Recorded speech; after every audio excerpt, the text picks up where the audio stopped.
Hi, I'm Saloni Anand. I'm Altaf Sayyed. We are co-founder of Traya.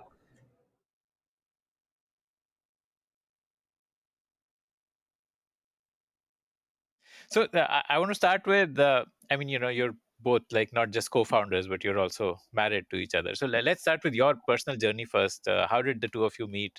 How did that intersection happen? And then we can talk about how you ended up starting Traya.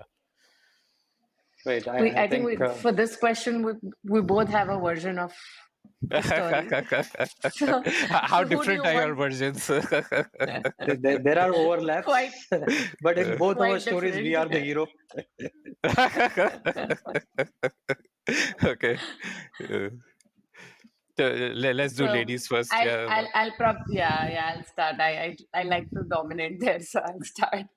Um, uh, Altaf and I met in Hyderabad. Altaf was back then running his food startup, and I was working for a company up short, and we lived in the same lane, so our buildings were right across the road.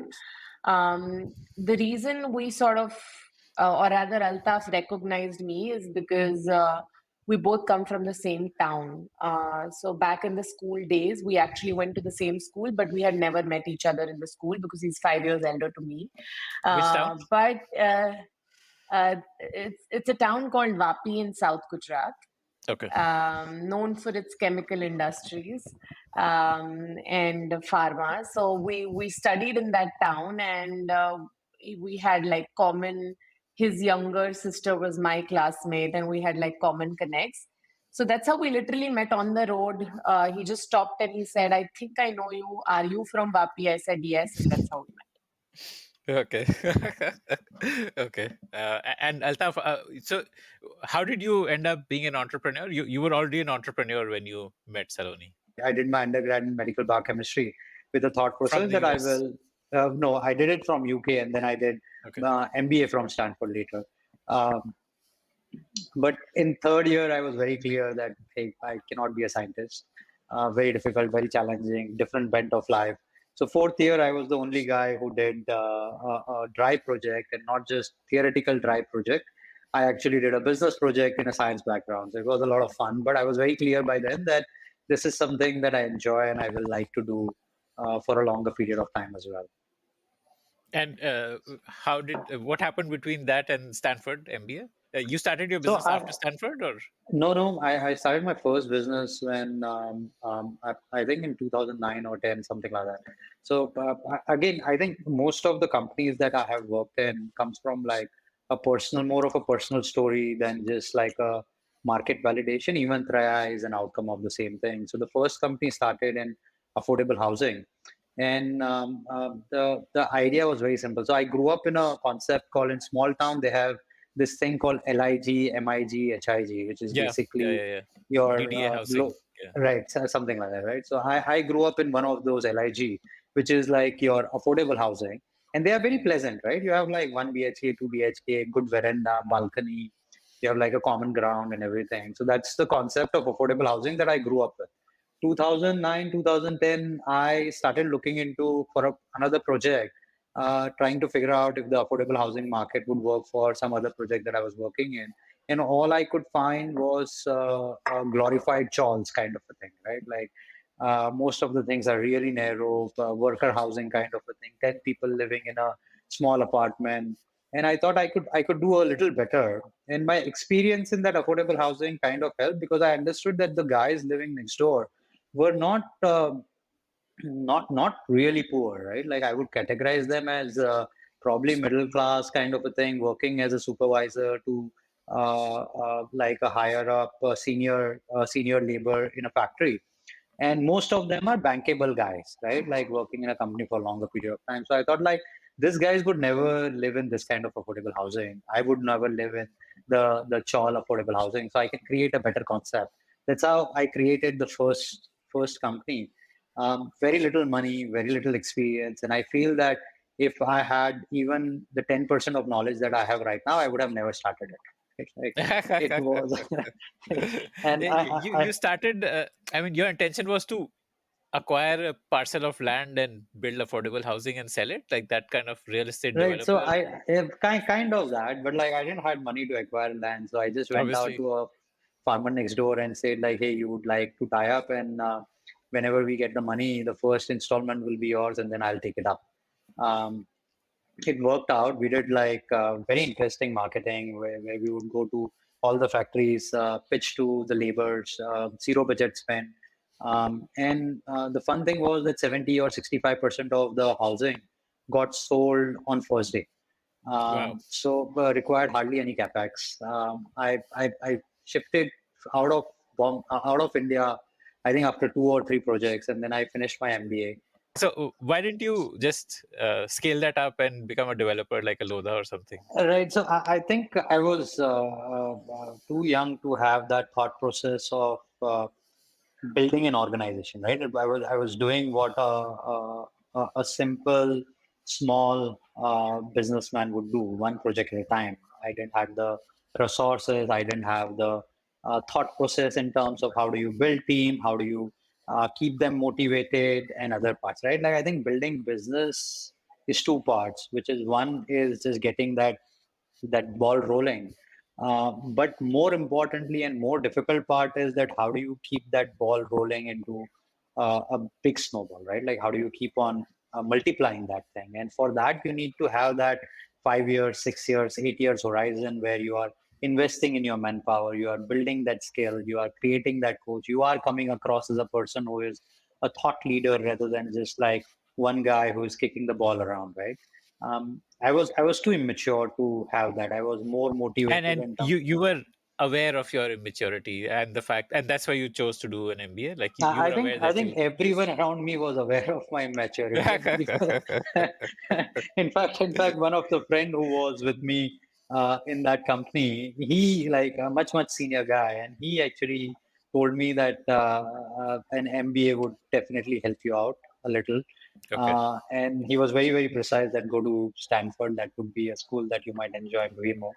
That's what I ended up doing. Okay. And after Stanford?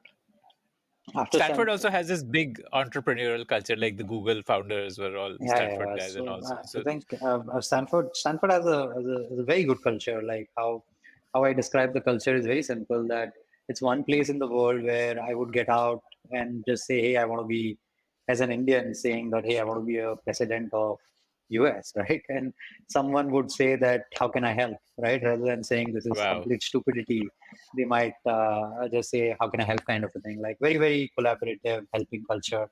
And that kind of added to the fire as well, and also gave me a little better understanding of what it is building a company and not just building a small project.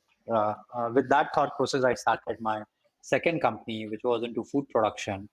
In Um, India or in the no, US? I started in India. I did a couple of Okay. pilots, but nothing worked out in US, so I moved back to India. Um, and even before going to Stanford, I was very clear that I will move back to India. I feel at The home only in India. patriotic streak, Uh, more, right? more like, yeah, I guess that, and also like I only feel at home in India, right? Like everywhere else, I would kind of feel like a foreigner. So I was back and I started my last company, and I think last company taught me more than anything in my life. It failed. It terribly failed, Right, right? Like I right, would right, right. have hired. What kind of food production? Was it like a cloud kitchen or was it like a So we did packaged? everything, right? Like from package to cloud kitchen to cafeteria management. Now the challenge with the business is also that when you get an early success, and which I got in cafeteria, right? Like where I got like a couple of contracts where you will make For office, for like offices, catering, right? office Office meals. catering. Okay. Which Now, city was this in? this was Hyderabad. in Hyderabad to start with, and then I So started in that's where Bombay you as well. guys met. Yes, yes. Okay. Hmm, hmm. So I call those business oxygen business, where you never die, but you can never ever have full fresh air of oxygen, right? You are never thriving, but you are just moving along. Lot of learning, lot of understanding, lot of hard ones acquired, not money, but a lot of diseases. Oh, And that's why I feel one of the most important part is of your life is also to have a sounding partner like Saloni in your life, who could tell you straight up that, hey, you're doing something wrong, that you are in this business where you're coming home at 12 and going at 5, and your life is not getting any better. I think that's the time when Traya's story also happened, and Saloni started lifting a lot more weight than I did till that time. What were some of those learnings from the failed food business? Like you Uh, must have learned about how to evaluate spaces, Yeah, like which is a so good space and so the on. Like, most important thing is the PMF, importance of PMF, right? Or the product market fit, right? And we kind of use that learning in Traya for like 2 years. So only if I'm, please correct me if I'm wrong there. Yeah, yeah. But overall, what we did was just made sure that whatever our thesis was there, let the market decide it. Two very critical part to it. One is have extreme PMF rather than just a tick mark PMF, where it is actually difficult to prove that product market fit, and it cannot be just like, hey, 100 people buy me, then I am a PM. People giving me like 100 people who bought me gave me 8 NPS or 9 NPS, and I'm very good, right? The real proof of pudding is when a person actually buys you again, right?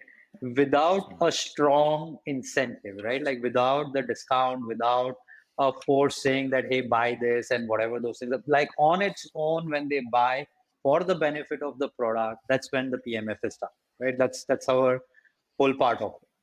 My learning in that last business was this, right? Like I could do sales, right? Like end of the day, I would get that kind of product sell, but I would never get the incremental revenue or exponential revenue, right? Like every time I want to do the second sale, I have to put in enough or the same kind of effort. That was the first problem. Second, you'd never want to build a company where um, you are just a tick mark, right? Like if it is just yet another company where there is like so many other players and you don't have a clear value addition, it becomes a very challenging aspect. And third like important if part you're is easily replaceable, you right, don't want to build a right, business where you are right, easily right. Like replaceable. it's then Okay. just becomes a commodity business. You will always be fighting in margins. And third very important learning that I had is that the guy who is utilizing the service and the person who is paying the bills, if they are different, the incentives are very different. Because the guy who is paying the bill is always looking for discount, whereas the guy who is utilizing the service is always looking for royalty, right? So, for example, in cafeteria, what happens is the company is paying for the bill, so he's always saying that, hey, reduce down the cost. Whereas the employees are eating, who is saying like, hey, this food is horrible because you are Yeah, right. not giving me like whatever the things are. So these were big learnings, and then I think I would want to add one more learning to that company, Altaf, which is um, not not starting a company alone and having a oh yeah, Oh, co-founder and nice. fundraising rather than using your own money. So I think yeah.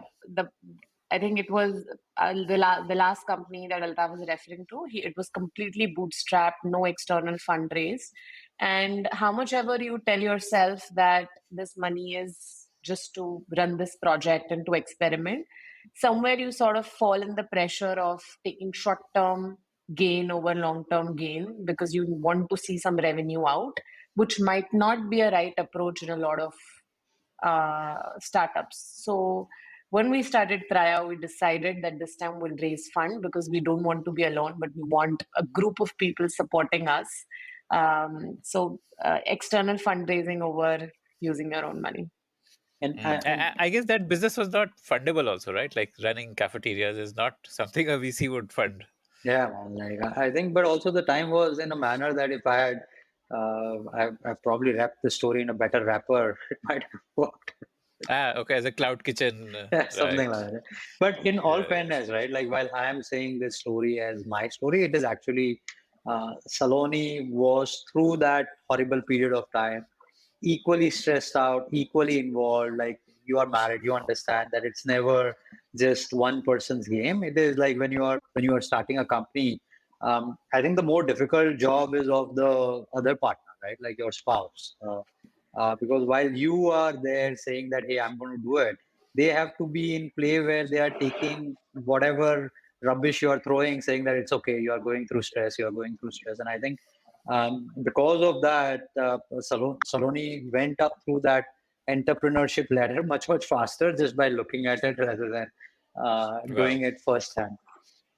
So, how did you decide to shut it down? Well, there must have been some trigger where you said, "Okay, let's shut this down and try something else." Was it that Traya idea came up and No, no. automatically this idea got sidelined, or? So what happened No, was, actually, yeah, go go ahead. for it, Saloni. No, no, Do go it, do for it. it. Saloni had this point that hey, this is something that this is not scalable. Are you ever going to be fulfilled with your dream on this particular thing? And by this time, it was decent scale. It was not like just like a crore rupee per year kind of a revenue. It was like decent scale, 200, 150 employees, 3 cities. So it was scaling up, right? So you cannot just like pull the plug. Um, so Saloni suggested that, hey, why don't you hire someone who can run this full time and give them the equity, and you gradually move out where a person who is more capable of running this kind of business is doing it rather than I who is not capable of doing it, right? So I actually ended up hiring a very smart guy, and he took it up. He ran it in a much much more professional manner. Unfortunately, COVID hit where we didn't have an option. I could think of it from an arm's length distance. And then we eventually decided to shut it off.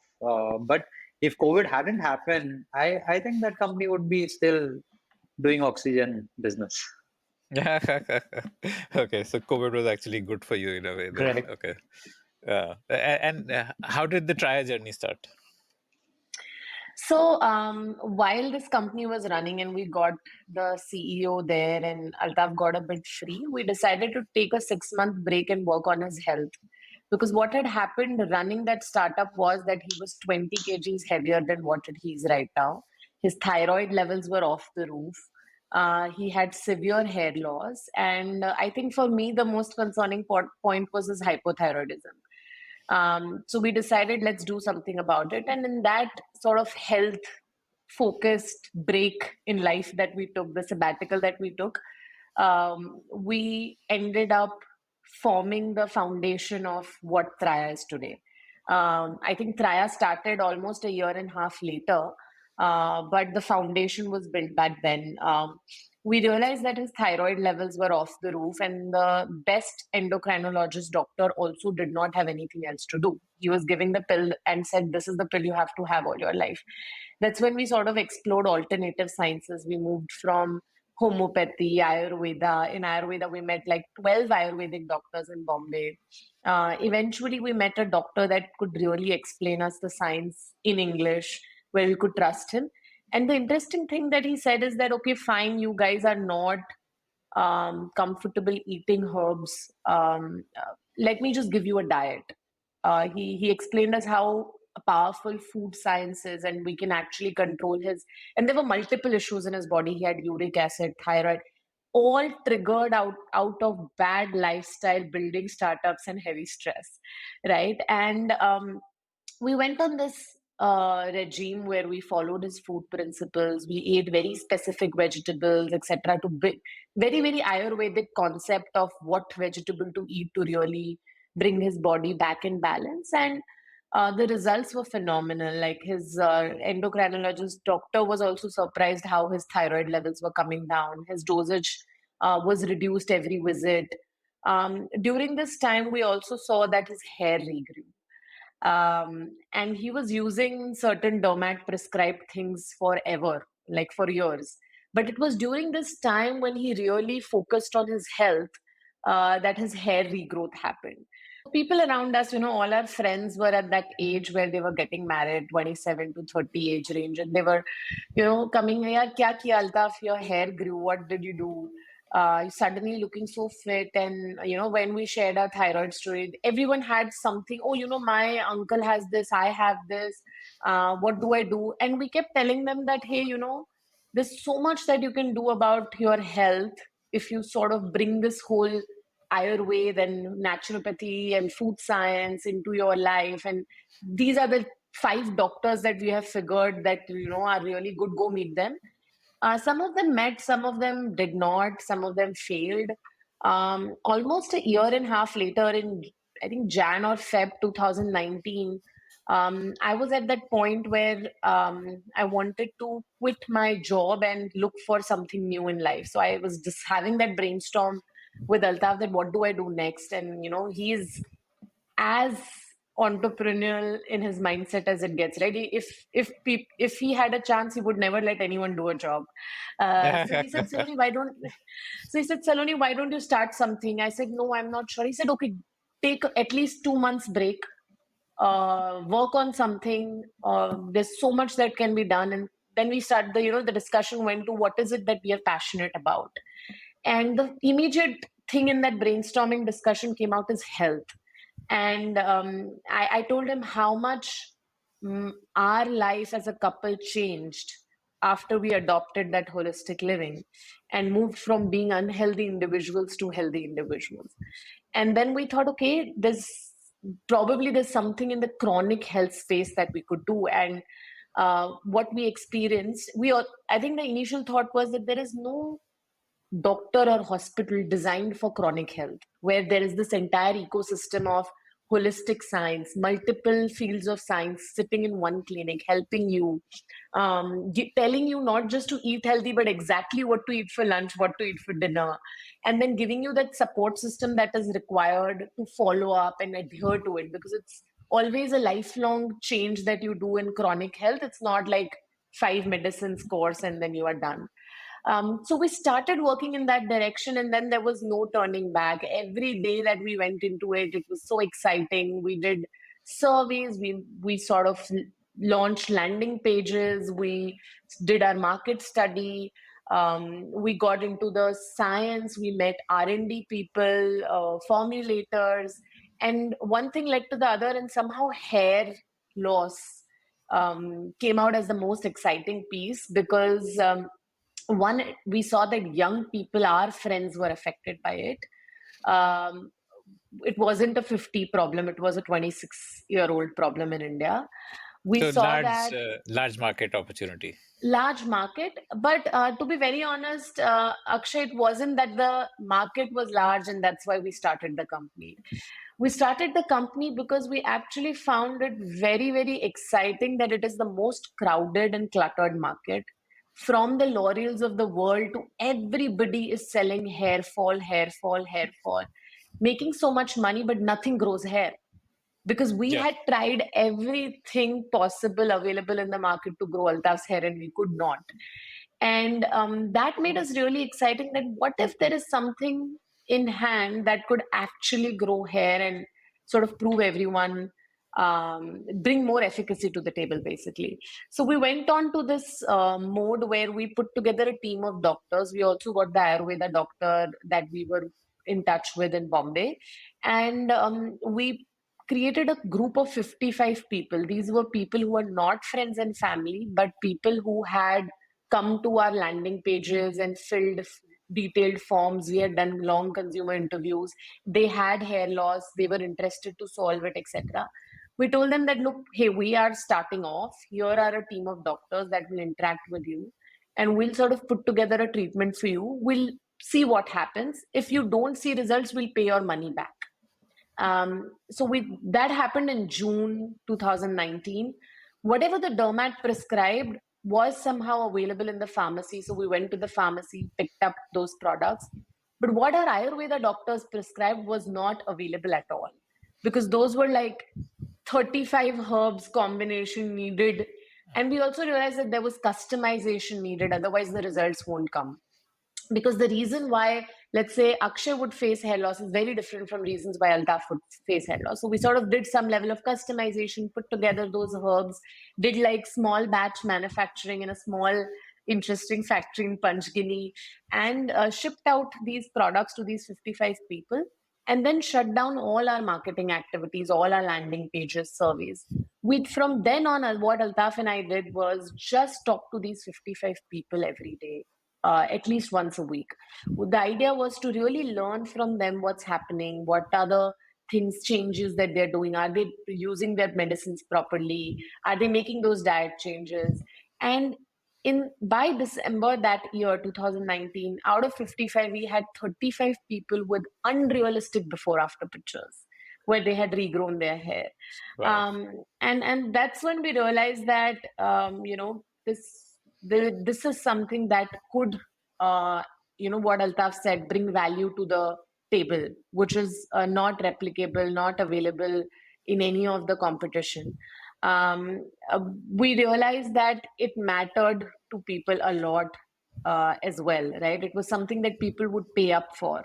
And sort of those elements of product market fit were falling in place. And that's when we sort of raised our seed fund. That's the time COVID hit, February 2020. So technically, it was in November 2020 that we launched Traya, but it was almost a year of work before Traya was launched to really put together the formulations, fine tune those formulations, and put together the whole system. But just to add what Saloni said, right? Like might be repetitive there, but like what I mentioned about the hypothesis in the PMF, the first 6 months we actually didn't we were not completely convinced that the PMF was there. In fact, we created the hypothesis which took us another 1 year to prove, right? Like and they were very out there hypothesis. One of them was that hey, in a country like India, can you sell where the market has been telling people that 10 days make karishma, like 10 days miracle will happen, or this particular shampoo will solve your problem, or whatever those things are.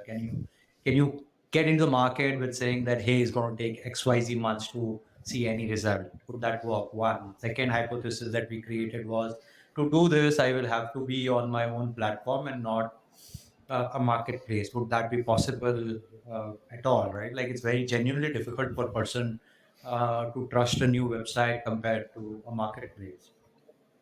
And third, very important thesis was that you cannot be a brand just with this 1 percentile elite people, right? Like you want to solve the problem for the masses, and that was the whole hypothesis that there are only X number of doctors. Can we take what X doctors do to the masses and solve it for the masses as well? So the other hypothesis would be that would a person in a remote place of Madhya Pradesh would be buying Traya? If that is true, then there is a market. Otherwise, not. It took us what, Saloni, another 1.5 year to prove all those Yeah, points. yeah, Yeah. yeah, Super interesting. Give me a quick overview of that 55 people experiment. What were you selling a monthly subscription at that time? yeah. So I'll explain few things, Akshay. Before we started working on those 55 people, we realized that the reason, or rather, if we want to be efficacious with these 55 people, there are few things that we'll have to do, rather, few rules that we'll have to break of the current hair industry. Rule number one: a superficial, just a shampoo oil will not be able to grow their hair. Ayurveda clearly said that hair loss is because of something going wrong internally in your body, and you need to address that to actually regrow hair. So that was rule number one. Rule number two: we will have to identify the root cause of hair loss, and this root cause is different for every people, which means that one combo or one product for all cannot work. We will have to do some level of customization, some level of diagnosis. Whether it's a face-to-face consultation, whether it's an on-phone consultation, whether it's a Google form, we'll figure out. But we'll have to understand this person's health profile, his gut, his energy levels, his sleep patterns, his stress levels, to be able to build this plan. So that was the second rule. Third, like you see, it cannot be one product. It has to be 4 or 5 things. There'll be something from dermatology, something from Ayurveda. There would be a diet. So it will be a holistic program or a plan rather than a product, right? So we understood these three things. And the fourth and the most important, it cannot be 10 din, ek mahina. It will take 4 to 5 months at least to see results, because that's the time a hair cycle goes through one phase, telogen to anagen, the other phase, where regrowth in an empty follicle can happen. Which means that we are actually now in a business where we are telling people that, hey, you have to quietly use this for 5 months to see any results, which is not something that anybody in the hair industry has done before. So we understood these things, and then we sort of approached the 55 people. We did it in the most rudimentary fashion. We set up, Zoom calls with doctors, etc. at that point. But these three things were done. There was mixing of three sciences. There was a regime that was made. There was customization, diagnosis-led treatment.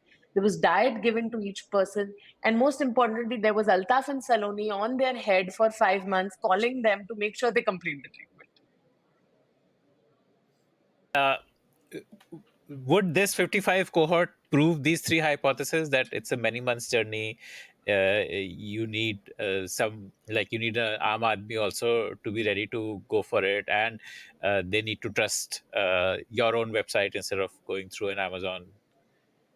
So, Akshay, not really. The idea of this first 55 people was, can hair be grown like it was grown for Altaf for other people also? Okay, Right. so So, we this was wanted to essentially basically just, testing efficacy. Like, what we can it were be just repeatable? testing that, yeah, is it repeatable? Are people seeing the regrowth that we saw with Altaf? Is this regrowth good enough for people that they're super excited about Traya? So that was the initial thought, that do we even have something phenomenally different from what is available in the market? Okay. And then when we sort of crossed that piece, what Altaf mentioned, I think the next 1.5 years after starting Traya, we focused on really breaking those hypotheses, or rather proving them right or wrong. So the seed fund you raised would have helped you for those three hypotheses. Okay. Yeah. You spoke of a telogen to anogen cycle. What is that? Just briefly, if you can. So hair has four. Any hair, right, on the head has a cycle and stages. Now, for every healthy individual, the hair will go through these stages, fall down, and in the empty follicle, a new hair will come, which means that some hair fall is absolutely normal. In fact, 150 to 200 strands a day is what they say is like absolutely normal. Now, in a person who has a hair loss condition, this cycle shortens, which means that the hair quickly falls down, and the new hair that comes, it falls before its actual time that it was supposed to be on the head. Also, every cycle, the new hair that comes, the diameter becomes thinner and thinner. So two problems happen: shortening of the cycle and thinning of the diameter. Eventually, after few cycles, the hair becomes very thin and it stops coming. That's why a person sees balding, whether it's here or whether it's on top of the head. The balding is because the hair stops coming after certain cycles. Now, for any treatment to actually do a real difference and grow hair in an empty follicle, which is regrowth. I'm not saying controlling hair fall. I'm saying growth of hair on a bald patch, right? The follicle has to move through these stages to actually show growth, which is a 5 month period at least. And if one understands this, one will understand that anybody in the hair industry saying that 22 days hair regrowth, 10 days tel lagao, baal ugao, cannot happen. Like scientifically, anatomically, it cannot happen. It's literally like And I saying think that a senior KG kid will be 6 foot. Right? Yeah. It's physiologically not possible. Similarly, this is not possible. Sometimes what happens is people swear by a treatment, and that could be very, very coincidental, right? Like, let's say if you had just a short bout of hair fall, which is not chronic, which is because of some other issue in life, and you ended up using a particular serum or a shampoo, and suddenly you used it and you saw a positive effect, you kind of correlate with like, hey, because of this works out. But scientifically that is very difficult, that is very difficult to happen. Okay, got it. How do you how do you ensure that people adhere to the regime? Because it's not just like you have to take a whatever, you have to consume some medicine thrice a day, but you also have to not eat some food types, and whatever timings of meals, etc. There won't be so many things in the regime. it's not as difficult as it might sound, Akshay. So, anything in Traya regime is either morning or night, which means either you eat a supplement in the morning or night, or apply something on your head morning or night.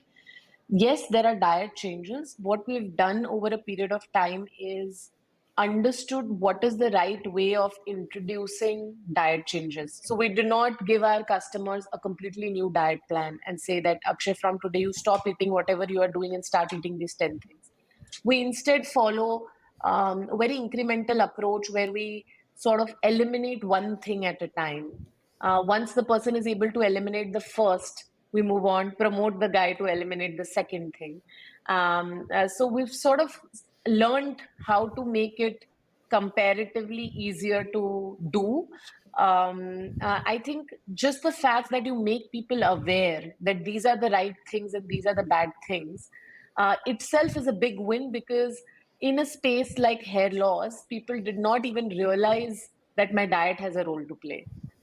People are so busy applying things and masks on their head and waiting for their hair to grow that I think even if people follow, I would say some portion of the diet that we are prescribing, we're good to Okay, go. interesting, interesting. But Okay. Akshay, that's a constant warfare, right? Like that's something Yeah. we are innovating on everyday basis, just focused on this one problem because we understand that the products are fine, products work.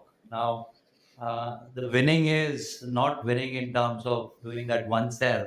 The winning is showing the efficacy, and for that efficacy, I have to focus on this guy taking that regularly. So 90% of Saloni and my time would be just spent on either analytics or behavioral science or a few other things in terms of how do you incentivize to that extent that in Traya would be one of those companies where we are very clear that if you don't order within this regime period of time, I will not give you a discount.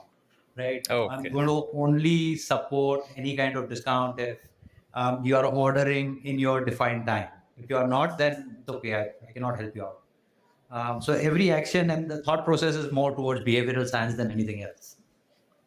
Interesting. Okay. Okay. So if someone is ordering like a one supply after 1.5 months are passed, so it means that the first supply he did not consume regularly, so he Yes. ends up not getting a discount. Okay. Interesting. Tell me about the fundraise. You did a fundraise without like innovate was pre-revenue, right? That cohort of 55, a typical VC would not have considered you as a like a company which is making a Right. revenue, right? One full lakh rupees per month. Okay. Well That was the reasonable. revenue, Altaf. Are you sure it was 1 lakh? Let me think it was 1 lakh, man. It was hardly anything. Okay. Right, right, right. Yeah, Uh, yeah. but I think they took a call on the whole bit of it. Uh, and it wasn't as challenging as I would think about it, or I would have thought about it. I think I got right people. We got right people to support us. Believed in the thesis. Agreed. Saw the passion that we were there to solve a problem rather than in fact, like if you even look at my current deck, I would never ever talk about the market or the TAM or other bits of it. We would always talk about more in terms of how this will change a person's life, and we strongly believe in that particular thesis that this is something where I can change a person's confidence in the way they look at the world if I have done my job right. And our studies also says very clearly. In fact, the first statement in all of our deck has always been there that either you shave it off or have a full set of head. Everything is sexy. The thing is what you want, right? And that's where Traya comes into play. And all our messaging and everything has been positive in those forms. But getting into more details in terms of fundraise, we had at that time two investors who joined in, Whiteboard and K Capital. So was it And after a lot of no's and all? Like you must have had to learn how to do fundraise, right? Or did it happen relatively easily? Saloni, how would you look at it? Again, both have our own version of story. So for Altaf, I think it was very smooth, easier. For me, it was very difficult. I had never faced investors or done fundraising.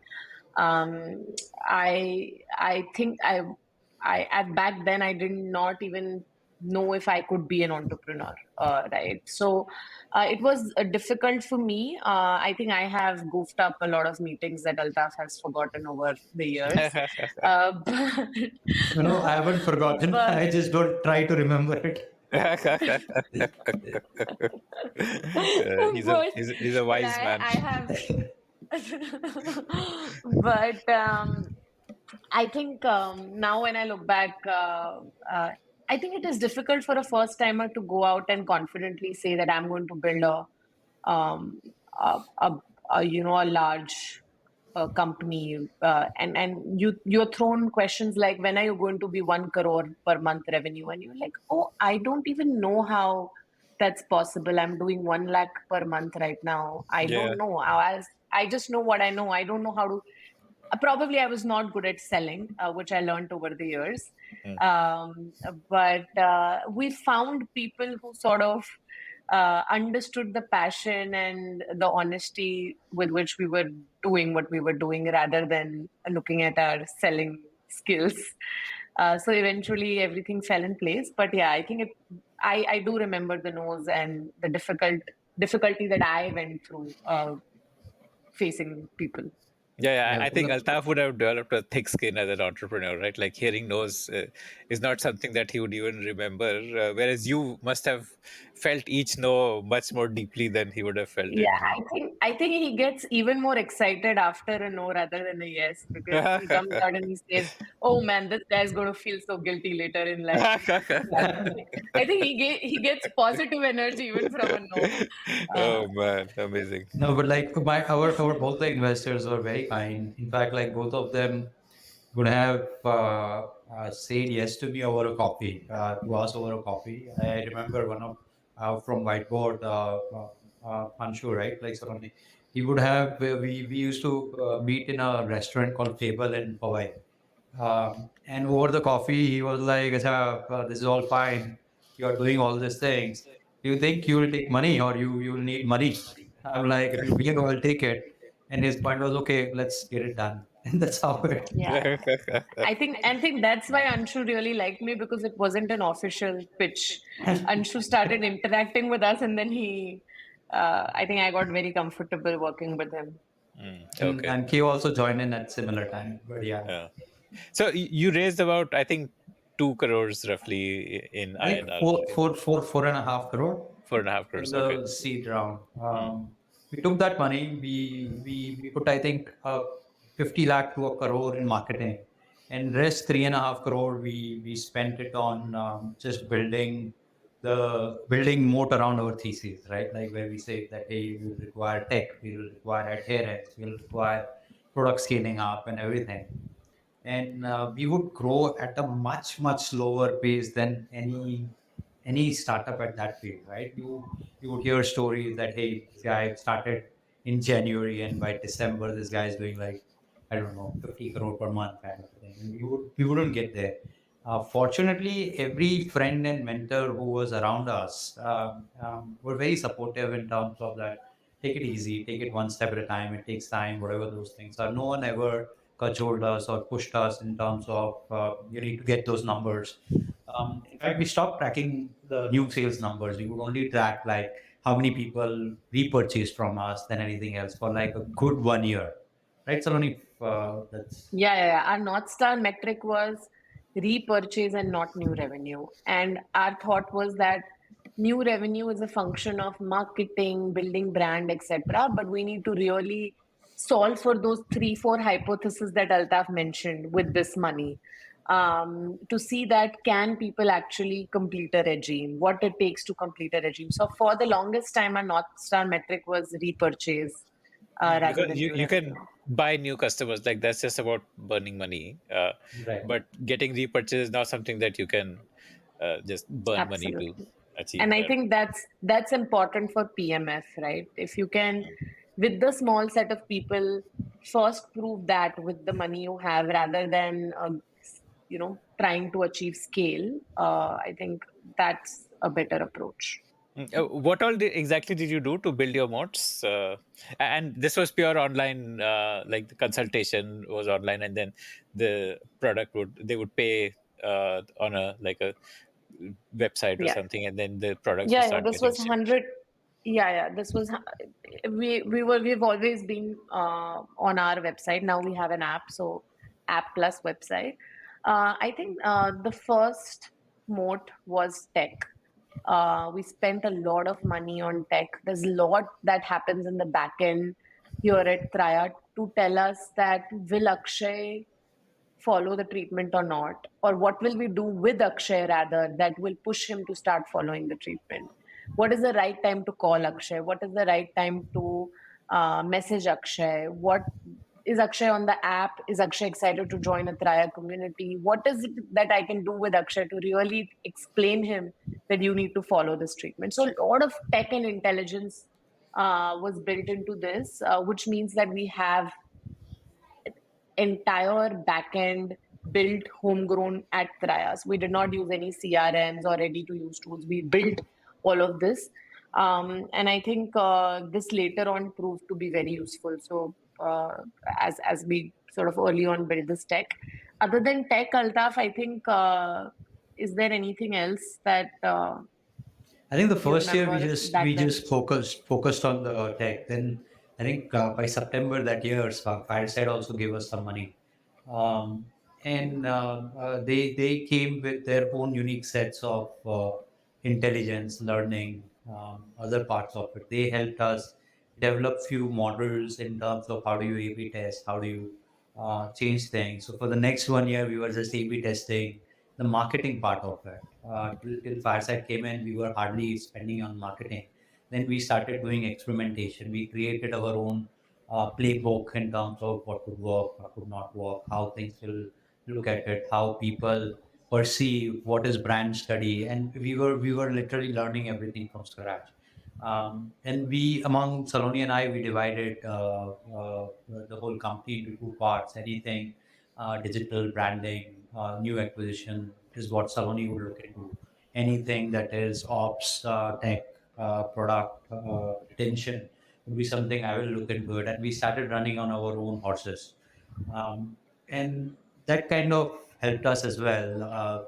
Saloni is not a marketeer by education, uh, but right now, I feel, and even the board would feel, that she would be probably top 1 percentile in the country in terms of how does she break down the data. And I think kudos to the whole part where it's just the learning instinct, right? Like it's consistently building there. Amazing. Altaf, can you help me understand what does your tech do? Like, what data does it ingest, and what does it throw up? And is there some like automation of workflows, etc., that you built on it, or like what does your tech do? Yeah, so at the high level, right? Like what we try to do is we try to collect different parts of a person's behavior to help them adhere to. So two parts of the data, right? One is more in terms of predictive, that just because of XYZ action, how likely is this guy going to be capable of finishing it off? End of the day, the objective has to be that there are few people that you cannot help, right?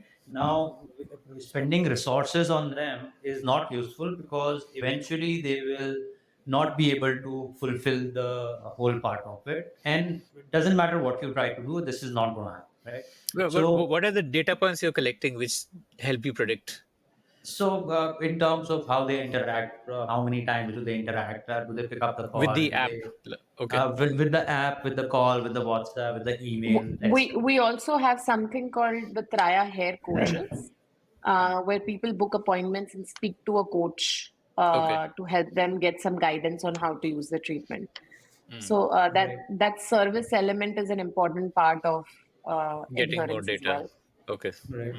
So, but like every time we would have interacted, there would be one person who would be clicking a dot saying that, hey, this is happening. And as soon as that dot is clicked, it will feed into the major bucket saying that, hey, how this guy should be put into which bucket. Right. And the idea behind this whole exercise was that can I influence the behavior to do a better job, right? Like adherence is a very interesting subject for the world, right? 68% of the people across the world fall from this from any kind of medical regime within 15 days, right? It's a massive problem. So when we started doing it, it was more of a theoretical experience that hey, I can probably with a better content, with a better perception, I can probably help them make the right decision, right? Like end of the day, everyone wants to go to the gym. The challenge is that only 10% of us will go to the gym. Can I create a system where 10% can be 20% or 30% or 40%? So that's what the idea. So we started collecting the data, we started breaking down, we started having that personalized content, personalized messaging, personalized ability. And then we took a step ahead where we said that rather than just putting a personalized content, can we also have a personalized media? Right? Like there would be few guys who will require a call. There would be few guys who might require just a message. There would be few guys who might require nothing, right? Like they are just born champions and doesn't require any help. So you needed that particular data block to solve the problem. And the challenge with the data is that you need to have it in such a big number. Only then it will make sense. Right. Right. So it took us a long time, but now I think more or less we are. It's a constantly evolving beast, but that's what we have been doing. Amazing. Okay. Okay. So that helps you predict how to communicate, what communication to send, through what medium, how frequently. So all of those things. Okay. Right. Yeah, and also to add, I think we can now tell a person even who's starting the treatment, when will they see results with Traya? So, even Uh, efficacy data being fed into the system in terms of age and the stage of hair loss. We use these input parameters to really understand the health profile and tell that, hey, you're going to take 5 months, but Rahul, you are going to take 8 months because of certain health profile that you are in. So I think since we have all the data, it's not just behavioral data, but also efficacy and health data that goes into the system. What's a typical customer journey like? Like you mentioned, there is a service element also, and how does the sales Yeah. cycle work? And just help me understand from like somebody seeing an ad on a Facebook to actually seeing hair Yeah. regrowth. Like, Yeah. what's the whole journey? Yeah. So let's say Akshay, you will see an ad, you land on the Traya website, or you would land on Traya app. Today there are two platforms. Both these platforms, the first step that will be asked would be to take a hair test. Hair tests are series of questions that a dermatologist or an Ayurveda doctor needs to understand what's happening in your body. Once you answer these questions, you'll also be asked to upload pictures of your head. Once you do that and click on submit, there's an online algorithm that will basically try to diagnose what type of hair loss you have, what stage you are on, how many months you will take to see results with Traya, and put together a plan, a program, which will where you can see what are the kind of products that you will get in the first month, etc. From there on, it's a simple buy now, checkout, payment There's no process. like a human being who drives the No human conversion. interaction, Okay, no human being, no human involvement to drive conversion. but Once the why not? customer, Like, wouldn't that boost conversion if you had a sales team? uh, very right, Akshay. I'll just complete the journey and then Yeah. answer that Sorry. question. So once you place the order and your order or your purchase comes into the system, we assign a dermatologist and an Ayurveda doctor in the backend. These doctors will look at your entire health details, the pictures, will look at what the algorithm recommended, and if the algorithm is 100% accurate or not. They have the complete authority to remove products, add products, change the prescription. They are the ones who will put the exact dosage, whether it should be 001, 101, 2 tablets, 1 tablet, etc. They'll put all of that. And once the doctors submit, the case will go to the packaging team. They'll put together the box and ship the box with the digital prescription for you to get started. It is now that a hair coach is assigned, and you can go on the web or app, book a call with a coach. The coach will help you understand how to use the box, will explain why it will take 5 months, what the monthly goals are, what are we working on month one, what will we work on month two, how we will tweak the treatment along the journey, what are the signs to look for to know that you are on the right track. So the coach is basically here, available for free. You can book as many appointments as you want throughout your journey. The idea is that we are here till the time we give you the results, whether it's 4 months, 8 months, whatever time it takes.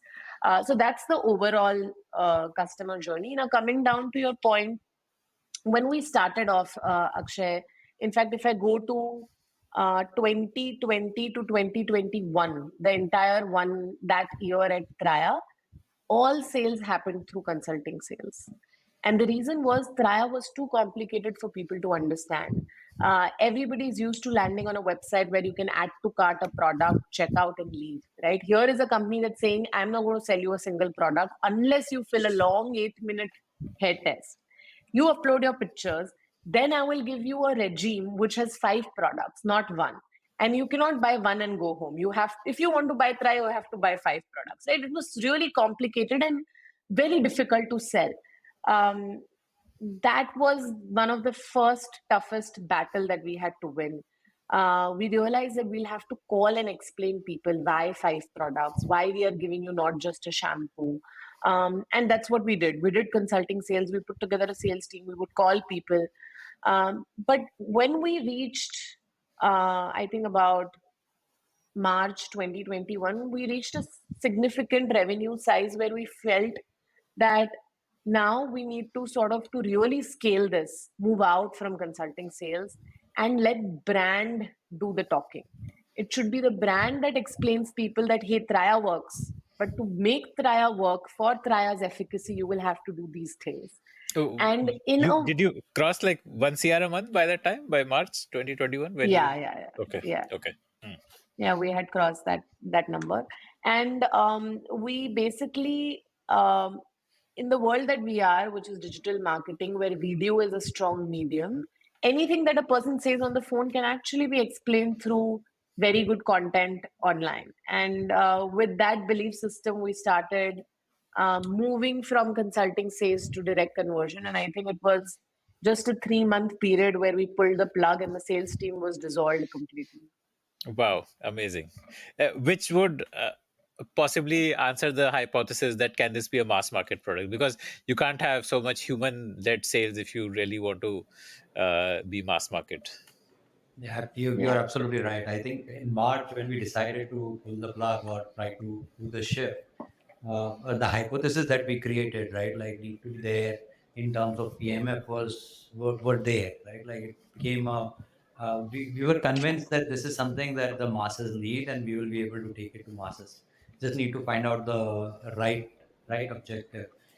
And again, like I think every entrepreneur has this group of friends that comes in form of employees, in form of colleagues, in form of board, in form of investors. If that group of friends is right, like everything becomes much easier. So we also have been fortunate with like right group of friends where they advise the right thing at the right time. Okay. What's your pricing strategy like? I mean, and I'm sure you must have gone through a journey to figure out what's the best way to do the pricing. Do you charge everything upfront, or is it like a monthly payment, or what have you done in terms of pricing? What have been your learnings? Yeah. So our pricing is based on the MRP of the products that are going in your monthly pack. We do not charge for the doctor prescriptions. We do not charge for the hair coach. These are value added service. And this is something that I learned after starting Traya, that in India, it's very difficult to charge for something that is not tangible. So let's say if you are running a yoga course online, which is some teacher, which is video recording yoga, it's very difficult to get money for that. But if you sell a yoga mat, you can easily get money out of it.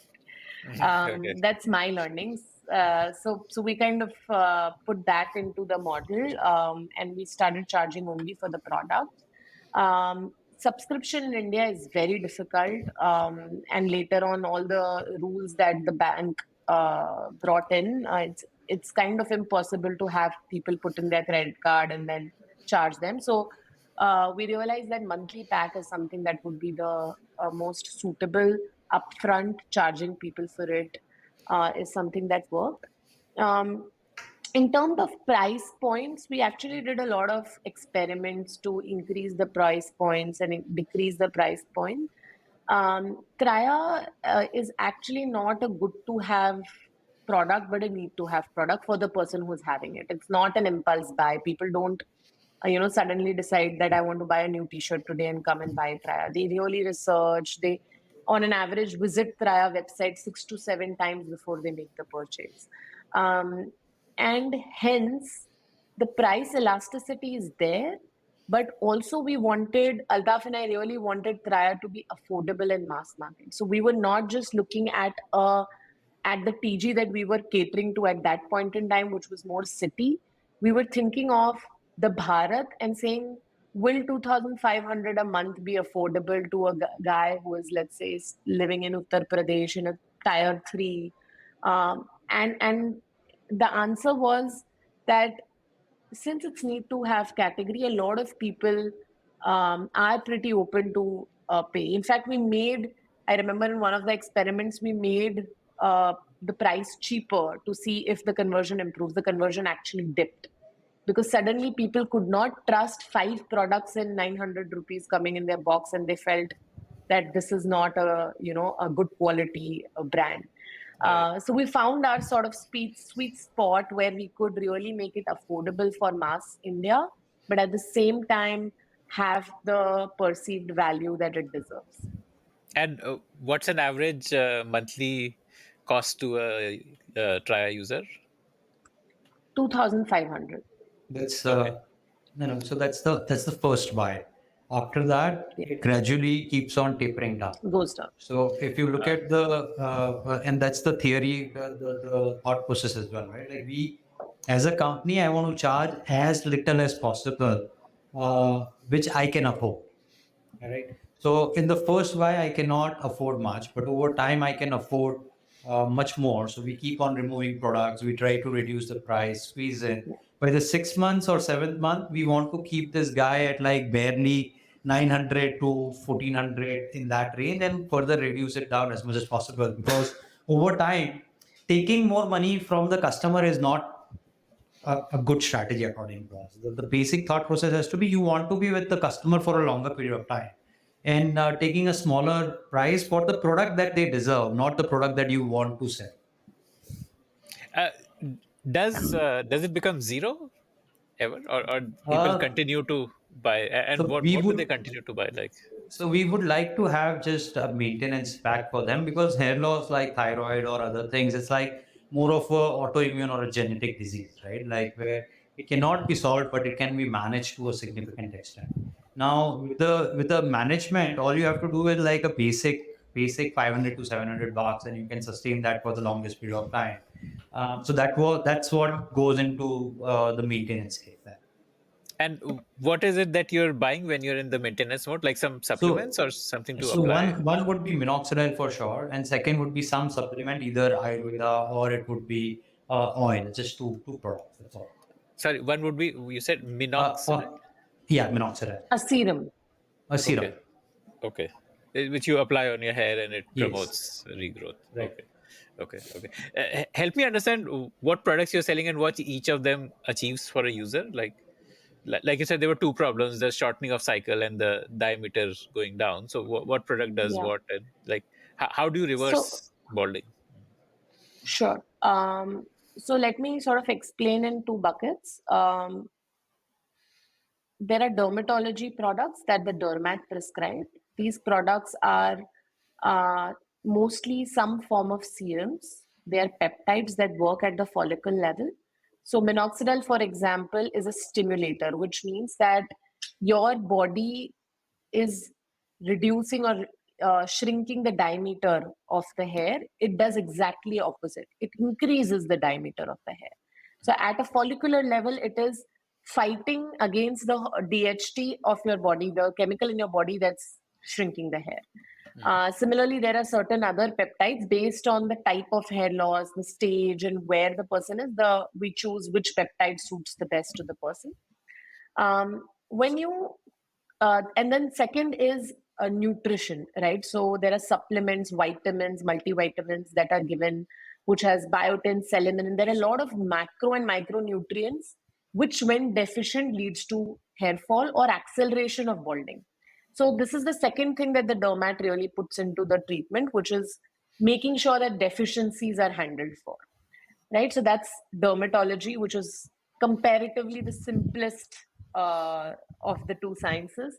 Now, coming to Ayurveda, in Ayurveda, hair loss is not a disease that is mentioned in Ayurveda at all. Hair loss is a symptom, it's a way your body communicates to you that something in your body is wrong. So, hair loss is referred to 10 other problems that your body could be going through. It could be that your body has an imbalance of pitta dosha. It could be that your body has severe gut issues. It could be your body has high stress. It could be your body has poor metabolism and your gut cannot absorb the nutrients that you are giving, which means you're going to feel really low on energy in the early mornings. So there are lots of things in Ayurveda, starting all the way from, in women, PCOS, hormonal issues, postpartum, perimenopause stage. In men, things like gut, sleep, stress. And we use Ayurveda to work on each of these things. So, for example, if you say that you have a high stress life and you're not able to sleep properly, we'll give you something called a Nasya Ghrip, which is a nasal drop that will put you to sleep like a baby for 8 hours. Right? So there are Ayurveda is actually used here at Traya to work at a internal root cause level, to bring the body in that regenerative state that is required for regrowth. Dermatology is used to actually work at the hair follicle level to really reverse what is happening at the hair follicle level. And so when you really combine the two and then add a layer of diet to it, the results are phenomenal. Okay, interesting. So I guess stuff which you apply is taking care of the diameter problem, and the cycle problem is being solved through Ayurveda, through consumption and diet control and things like that. Okay, okay, interesting. Uh, I want to understand how you built up the kind of people you needed. Like, you need a lot of hair doctors who are not just going to be like Western medicine practitioners, but they need to understand Ayurveda also. How would you have built up that kind of a team? How did you build up hair coaches? Again, I mean, if you were, let's say, in nutrition, it's easy to find dietitians because there are courses, people do those courses. But how did you build up hair coaches? How did you build operational ability to service clients who were signing up? So doctors has been kind of straightforward. We don't let the Ayurveda doctor talk anything about the Western medicine, right? Like the Ayurveda doctor is just, so we have two sets of doctor, the dermatologist and the Ayurveda practitioner. So dermatologist is only going to take care of the dermatology side of the equation. And the Ayurveda doctor is only talking about the Ayurveda part. They can be complementary because they don't interfere with each other's learning. So that's how these two things comes into play. But So more each important, patient, when his treatment is reviewed, there's an Ayurvedic doctor who's reviewing it, and there's a dermatologist who's also yes, reviewing it. Yeah. yes. So it will be simultaneously going to both the doctors. Okay, okay, okay, got it. Hair coach was a interesting phenomena. When we started, we thought that hey, let's have a system where we can let doctors talk to them. But then within like I think 3 days, we realized that's not a very good idea because this is a very qualified person doing a very simple job. And you are kind of not respecting the profession to a significant extent. So we went to them. We said like, where did you learn? What are the things? So there's a book called Rook's Book of Dermatology. In Ayurveda, we sat with the Ayurveda practitioner. He gave me a book, but it was written in Sanskrit, and we neither of us could read it thoroughly. So we told them to help us out. And we sat down and we created a curriculum which is an inclusion of dermatologist and Ayurveda, and then started putting it to the coaches before they actually join or come to the floor. They would have gone through 45 days of training before you actually hit the floor. So you try to, and over time you keep on rechecking the knowledge, retesting, whatever those things are. I think that becomes a very I critical think thing. Yeah. I learned this from Infosys. I'm a computer science engineer, and I know how Infosys really took people who know nothing, namesake engineers, but through their 6 months training, really teaches how to code.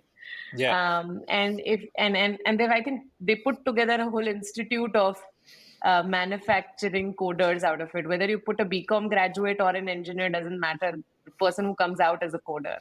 I think we sort of, with that approach, set up the entire learning and training team here that could, and it really made sense because this coach be would be able to hold a conversation with a doctor on how the DHT is working on your hair follicle or how the peptide is going to help you. At the same time, we'll hold a conversation with the person who knows Ayurveda. But more importantly, this coach is also trained on behavioral science techniques to really what to say on the phone call to really get that commitment out of that person that you will have to use this, right? And then we build this entire system where the incentives for these people is not the repeat revenue that they bring. The incentive is really doing a good conversation with the customer, getting positive reviews. So we sort of really removed money out of the equation so that it's purely customer service and coaching rather than another sales channel. Okay, interesting. How long is the training period for a coach?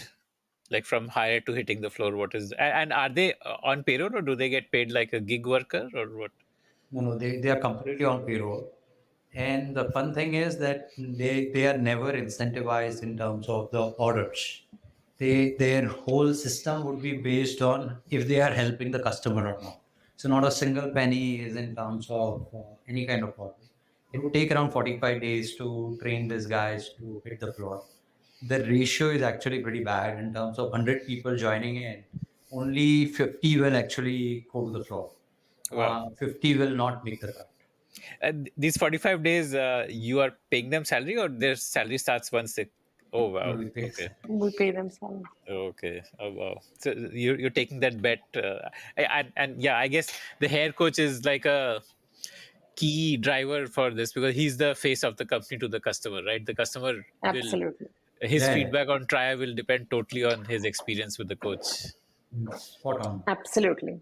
Oh, okay. Okay. Incredible. We also had a convertible. What do you mean by a convertible? Sorry, convertible is like debt, Convertible. which can Yeah, be. no, where the cap and the floor is defined, and it will be defined on a particular event. So if let's say for some company it might be defined on whatever your next valuation is, we'll take a XYZ discount. If it is above cap, then it will be at cap. If it is below cap or below floor, then it will be at floor kind of thing. So basically converted at a future date. Okay, so Uh, this technically stays on your book as a debt until the next funding event when it gets converted kind into equity. kind of, Okay, yes, okay, kind of. and the valuation depends on the valuation received in the next funding Right. event. So, like to certain extent, but there is a cap and a floor defined, Hmm. right? A Okay, ceiling and the bottom defined. So that's what we do. We have grown at a and decent pace. what did you need funds for customer acquisition or? So multiple things. So our philosophy has been experimentation, right? Like that, what all things works, what not, whatever those things are. And we needed to be a little. Sometimes it's important when you are at a certain scale to have an inefficient way of doing things as well, because that is the only way you can learn. The difference between like what Saloni mentioned right earlier, that the difference between my earlier company and this company is that earlier company it was every penny was measured very thoroughly. I'm not in the favor of spending ridiculously, but you need to spend a little to experiment, right? One of the examples that Saloni came up with in earlier is that if you do an experiment with 5,000 rupees on Facebook, 100% it will pay, right? Because the Okay. engine itself will not optimize, so you need a certain amount of budget to do that experiment. Saloni, please add what you think is appropriate as your foray. Yeah, absolutely. The experiments were Absolutely. largely And for customer acquisition or any other experiments also like or. Multiple, so um, including retention, multiple, behavioral yeah. science, customer acquisition, exchanges. I think there was like this big mess up that I did in, I think 6 months ago or something. I changed something in deck for 2 months. We just were like completely running like endless chicken, and Yeah. we had to come back Okay. to the original part of it. And I think we also actually grew faster than we imagined. So I think 2022 March to 2023 March, we almost grew 20 times. Wow, Yeah, amazing. we are now a team of 400 people, and last year this time we would have been like a 50 people team Wow, or you 80 must be people like team. 200 to 300 CR top line kind of a Let's business now. in terms of number of customers, right? Like we would have close to around 500,000 customers right now. Wow, we would have Wow. like really good repeatability. But overall, still we are kind of anxious in one term, right? Like we set out with a clear mission. We set out with a goal that hey, we are here to solve a problem and solve a problem in ethical fashion. I think still there is a long, long journey to do. Our real, like we did a recent band study, and where we asked 1,000 individuals, hey, what would you take for your hair loss? Uh, take a rough guess. 78%, yeah, 78%. What do you think 78% majority would give have one said? same Yeah. answer. What do you think? Uh, no, not sure. Shampoo, Okay. right? Hair for shampoo. 78% of people still believes that the shampoo will solve that problem, and that is the thing, right? Like if we can solve this problem or manage this problem, at least people are aware of making the right decision. You choose Traya or you go to the doctor, that's completely up to you, right? Go to the doctor to solve the problem, right? Like you don't what do you call, go to a simple company to solve your thyroid or diabetes. You go to the doctor. Why not for hair loss? You need to go to the Mm. doctor.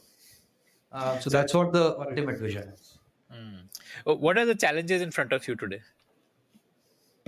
Things that you want to solve, like you told me that 2020 you had these hypotheses that can we sell on our own website, can we sell a product for which uh, the duration of that product showing results is couple of months, and so what are currently the things that are challenges for you, things you want to So see if I, they can. I think I would, yeah, I think I would state two. One is a challenge that will always remain a challenge till we really succeed, which is retention.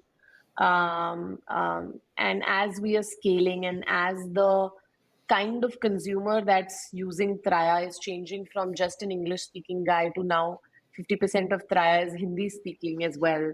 We're entering tier two, tier three. So, really understanding that consumer, bringing them to that fourth, fifth month mark where they start seeing results. So, I think number one challenge will always be maintaining retention with the scale.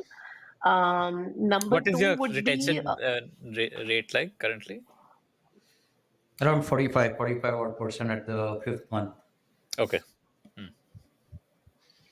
and I think the second would be we are 100% online. And a lot of people say that online has a ceiling, Yes.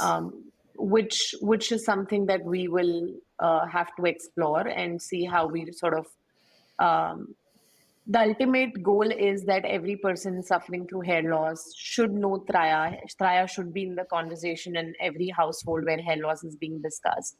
And I think to reach there, we'll have to figure out or break open newer channels, etc. So I think these are the only two things: identifying those new channels and maintaining retention. Right. Like just to add to her, like I think that's business problem, and that will eventually get resolved on its own. Like personally, Saloni and I, we are spending a lot of time right now in making sure that the culture that we build in the company can be actually replicated across a larger organization as well. I feel that empathy-driven organization building that is super challenging, right? Like it's very different when you are three people team and whatever you say is easily percolated down the system. Now it becomes challenging because I will say it's Chinese whisper, right? I will say A. By the time it reaches down, it will be Z. How do I create a system where A is transferred in its own intact form till the last particle of your company? That's where we keep on trying to build that and learn that. And I feel neither of us, Saloni or I, have ever build a company which is 300, 400 people. We don't even know half the time that we're supposed to speak in a common meeting, right? Like sometimes I crack inappropriate jokes and Saloni would say that this is not appropriate. Even better, a leadership team will come up and say, probably Alta, shut up next time. So we are also learning there. So how do you scale culture? Like, what have you learned so far about scaling I culture? think Because it's 400 is a pretty large number. I think overall what happens there is it's never about one exercise, right? Like you get in this five people and they will do this five exercise and everything. I think it's fine. It might be a starter, but culture is something where you have to literally make sure that the air that you breathe in is that culture. Right? Like you cannot let go of that word and terminology ever, and especially in the most difficult time, right? Like it's very easy to say that hey, I'm going to be empathetic and I'm going to be coach driven and I'm going to be xyz when the things are looking good.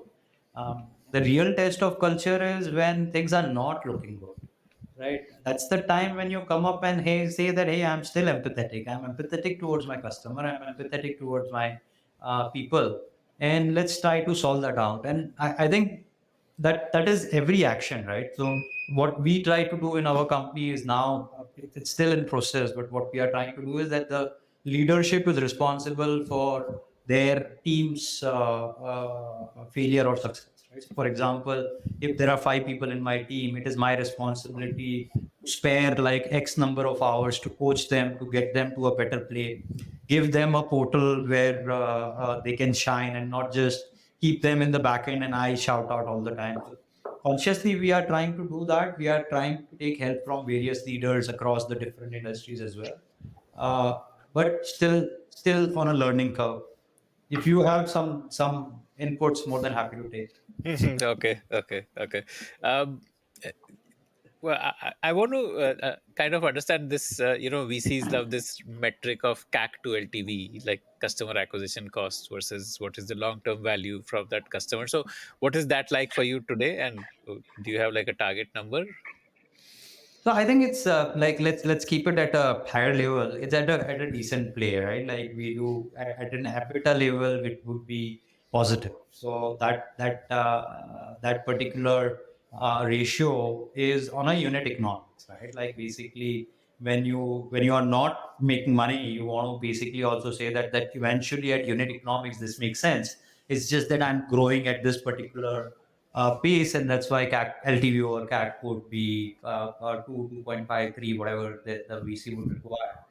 Um, but like LTV, again, right? Like I feel that is the most important matrix in a company just because that is the true sense of repeat customer. Now, what different companies do in LTV is different, right? Like, for example, a company where you have 700 SKUs or 70 SKUs, your LTV will be defined by the second purchase, which might be the same product or might be most probably a different product. A cream, he has bought cream in the first product, second time he's buying sunscreen. It's not like the real gist in terms of the product quality. It is basically just buying different product from the same platform, and that's why Amazons would have a phenomenally large LTV, right? But a product company, I feel, should be defined in LTV in terms of, yeah, when I bought X, did I bought X multiple times or I bought Y and Z and something like that. That's how we define the LTV. I think over time we have managed to get a decent LTV, and that's why our bottom line and everything is healthy. Um, but there is a huge scope of improvement. I feel CAC is important, but I feel it's a secondary matrix that we look at. The most important thing is if I can convince a person for a longer period with me, that's how we will win. Okay. And what are you doing to bring down the CAC? Like what? How are you creating a top of the funnel which is done economically, like without burning too much?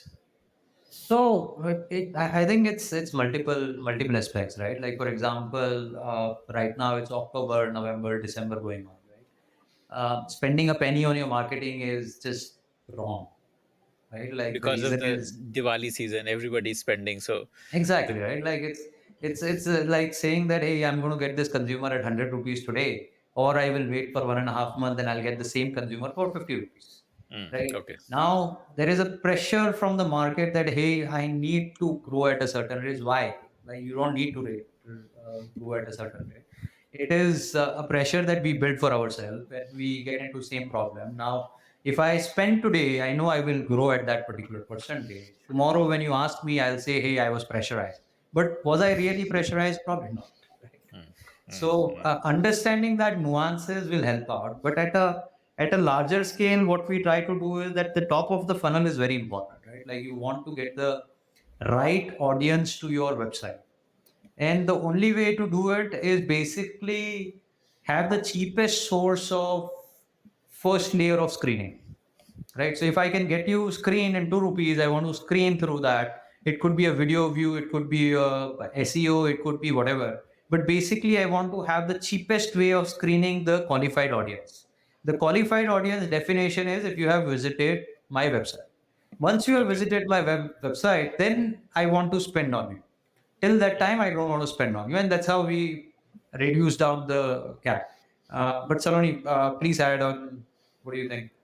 So you are I think trying to not spend too much on getting first time visitors, but once you have a first time visitor, then you want to spend on like retargeting, remarketing. Right. So conversion is a bigger importance than just the session because session though Okay. you put up and in also particular. yeah, I was saying yeah, and creating interesting, more organic channels, etc., for the top of the funnel, so that you get, like Altaf said, cheaper audience onto your website. So a lot of brand building activities are done at top of the funnel, but you find more efficient, cheaper ways of doing that rather than really giving all the money to Facebook there. Okay. Okay. What works there at top? Like, do you do influencer marketing or do you do like what all do you do? We we do influencer marketing, yes, but we treat influencer marketing also as a performance channel rather than a brand channel, which means we look at it from a very strict lens of how many people watched the video, how many came on the website, how many purchased. The Is it easy objective to there track? is Like how many like the not leads which not come very, from one influencer? yeah, yeah, not very direct, but I mean, there is a link there. The problem is that you cannot strictly follow or make decisions based on the link data because it's skewed. It's a narrower vision of what's happening in reality. But over a period, we've built formulas on how to look at success versus failure within influencer campaigns. So yes, influencer marketing is something that we do. We've also, for example, started our What the Health channel on YouTube, completely organic, where we just invite people from different health experts, doctors, and we talk about health. And that sort of hit 1 million, 100K in about 6 months of launching the channel. So that has become like an interesting organic channel also as we build it further. So we're sort of focusing more on building the brand and getting people to know about Traya and what Traya is through more organic means than rather just doing video views. Okay. Okay. Uh, you know, if you're able to crack adherence, then I mean, hair is just one of the ways to monetize adherence, right? Do you also look at it that way, that you would, like, for example, say diabetes, even diabetes reversal needs you to crack adherence and so on. So what is the way you look at your future path? 100% with you. We also believe that the concept, like, so I'm in love with the concept of mixing science and adherence, right?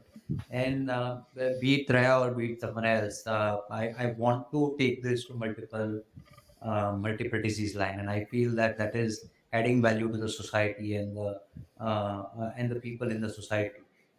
We do believe that we are the front runner and we can take it up with different parts of it, and we eventually will get there.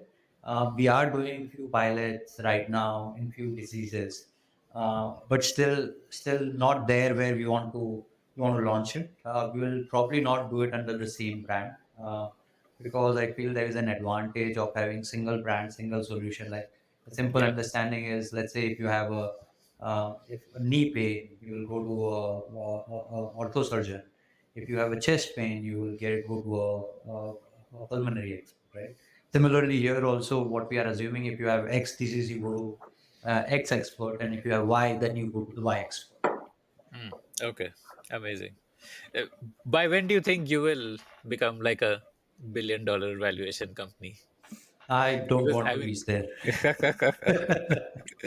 because I mean, if you crack adherence, then there is no end to how many products you can launch, right? Like, I agree. I think like not just for the for this conversation, but Saloni and I, we have never actually looked at the valuation or been inspired by valuation. We do get motivated by the number of consumers that we have, the revenue that we have, and sometimes it doesn't directly correlated with the valuation. In fact, I think valuation creates a lot of pressure. Right, when you are just valued at like 5 crores, you just don't have to worry because you will always go up, right? But when yeah, you are valued at, let's say, 10,000 crores or 7,000 crores, the pressure is constantly there where you want to be like, okay, I have reached here. you And have the to worst thing justify the. is the someone has put in your money at 1 billion, right? Now I have to get him at least 3x. So I have to go to 3 billion. I don't want Yeah. to take money at 1 billion. Yeah, yeah, yeah. I get it. Um, what are like some revenue targets you have, like say for 25 or 26? So Like, by 25, we want to reach around 80 crore per month. mm, wow. That's what our target is. I think if we crack few of those things, we should be there. It is one of those companies which shouldn't require ideally a big fund. It should require a little because it's not a platform, right? Like it's a product company. So At my target 80 crores a month, you'd probably be among the top five D2C companies in India, right? Like that's a probably fairly large probably number. probably. Wow. Amazing, amazing, amazing.